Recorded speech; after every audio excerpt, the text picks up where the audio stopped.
Indian new Bangla short. এখানে গল্প শোনানো হয়।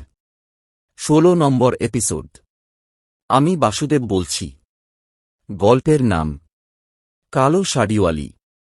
একটা গ্রামে পুরনো ভাঙা এক জমিদার বাড়ি ছিল। গ্রামের লোকেরা বলত, রাত ১২টার পর ওই বাড়ির ভেতর দিয়ে গেলে কারো পায়ের শব্দ শোনা যায়। একদিন গ্রামের ৩জন যুবক মজা করার জন্য রাত ১২টার পর বাড়িটায় ঢুকল। ভেতরে চারদিক অন্ধকার, শুধু বাদুড়ের শব্দ। হঠাৎই তারা দেখল একজন লম্বা মহিলা কালো শাড়ি পরে সিঁড়ি বেয়ে নিচে নামছে। তার চুল মুখ ঢেকে রেখেছে, আর পা মাটিতে ছুঁই ছুঁই করছে না।